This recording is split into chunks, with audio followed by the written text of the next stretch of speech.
गर्मी बहुत तेज़ हो रही थी। शॉपिंग कुछ ज़्यादा ही हो गई थी।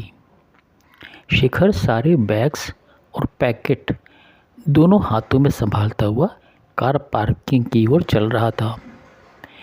पीछे पीछे उसकी पत्नी गरिमा बेटी बबली का हाथ पकड़े और दूसरे हाथ में सामान के बैग्स को संभालती हुई चली आ रही थी। 7 साल की बबली का चेहरा कुछ गर्मी से और ज़्यादा गुस्से से लाल हो रहा था।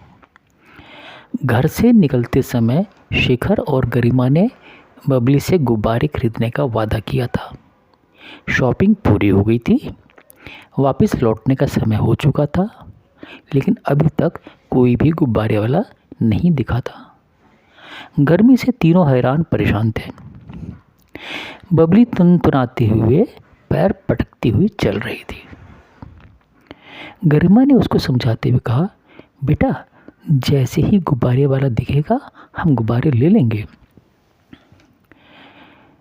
बबली मुंह बिसूरती हुई बोली, अब तो हम लोग लौट रहे हैं, अब गुब्बारे वाला नहीं मिलेगा।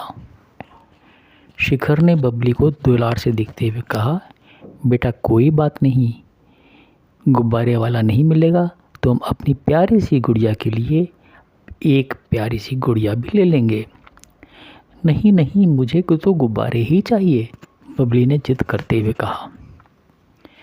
गरिमा ने शिखर को देखकर कहा, शिखर। हाँ कहो, शिखर बोला। मार्केट का एक राउंड और लगा लेते हैं, क्या पता गुब्बारे वाला दिख जाए। गरिमा ने दूर दूर तक नज़र दौड़ाते हुए कहा। हाँ पापा चलो ना, बबली खुशी से चहक उठी। वो तीनों गुब्बारे वाले को ढूंढने एक बार फिर मार्केट में वापस आ गए। करीब 15-20 मिनट से ज़्यादा हो गए थे। अभी तक गुब्बारे वाले का कुछ भी अता पता नहीं था। वह तीनों थक कर चूर हो गए। गरिमा ने बबली को समझाते हुए कहा, बेटा अभी तक तो गुब्बारे वाला मिला नहीं है, गर्मी बहुत तेज़ है, ज़्यादा देर घूमेंगे तो तबीयत खराब हो जाएगी। अभी घर चलते हैं, कल पापा ऑफिस से लौटते समय तुम्हारे लिए गुब्बारे लेते आएंगे।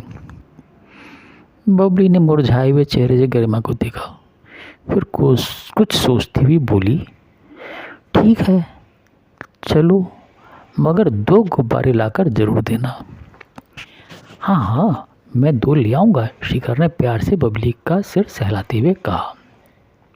फिर तीनों वापस चल पड़े। उदास बबली पीछे पलट पलट कर देख रही थी कि शायद कोई गुब्बारे वाला दिख जाए। कार पार्किंग के गेट के सामने एक पेड़ की छाया के नीचे 10 साल का नंदू अपनी 7 साल की बहन फूला के साथ 10-15 गुब्बारे लिए खड़ा था। दोनों फटेहाल पुराने कपड़े पहने थे। तेज़ गर्मी ने दोनों को पसीने से भिगो रखा था। दोपहर के प्रकोप ने दोनों को निढाल कर दिया था। मार्केट से 4-5 चक्कर लगाने के बावजूद उनके एक भी गुब्बारे नहीं बिके थे। उनकी माँ घरों में झाड़ू पोछा बर्तन साफ किया करती थी। पिछले साल लॉकडाउन और महामारी के दौरान उनके काम भी छूट गए थे। अभी भी एक आध काम ही बचा था। नंदू और फूला बाज़ार में गुब्बारे बेच लेते थे।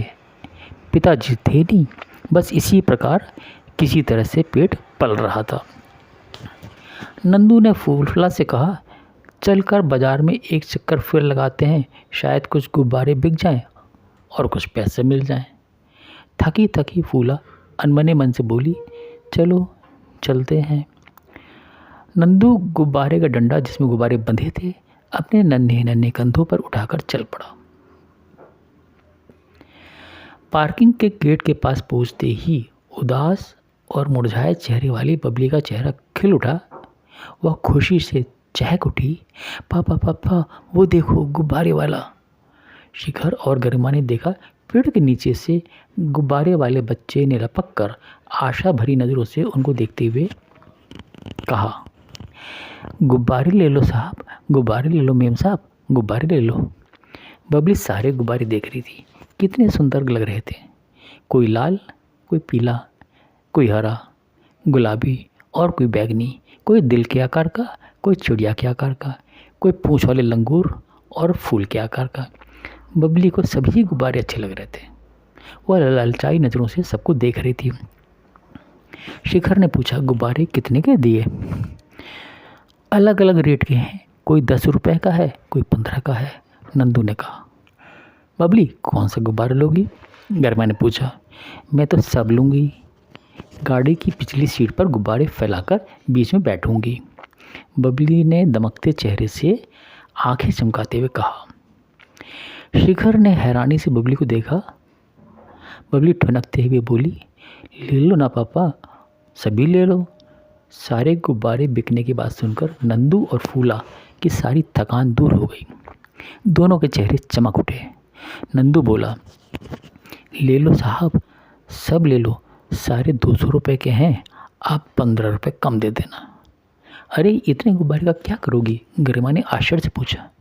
ले लो, मैं तो गुब्बारों के बीच में बैठूंगी। बबली ठुनकती हुई बोली। ले लो, बच्ची खुश हो जाएगी, शिखर ने कहा। हाँ हाँ ले लो ना मेम साहब, नंदू गिड़गिड़ाते हुए बोला। ठीक है, पर 170 ले लो, गरिमा ने कहा। आप 180 दे दीजिएगा, नंदू ने कहा। अच्छा, मैं पार्किंग से गाड़ी लाता हूँ, तुम गुब्बारे गाड़ी की पिछली सीट पर लगा देना, शिखर ने नंदू से कहा।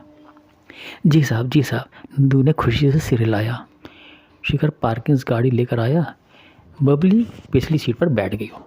उसके दोनों तरफ सारे गुब्बारे रखे हुए थे। वह खुशी से फूली ना समा रही थी। शिखर ने नंदू को 180 रुपये दिए।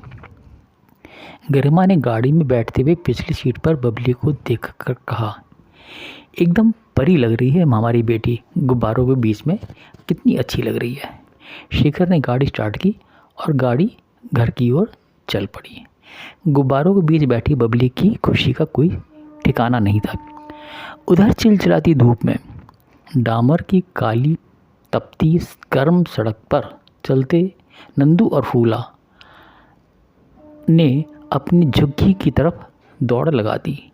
एकदम से एक साथ 180 रुपये की कमाई हो जाने के बाद दोनों की खुशी की कोई सीमा न थी। गुब्बारे वही हैं, किसी से दूर होकर उसको खुशी दे रहे थे और किसी के पास आकर उसको खुशी दे रहे थे।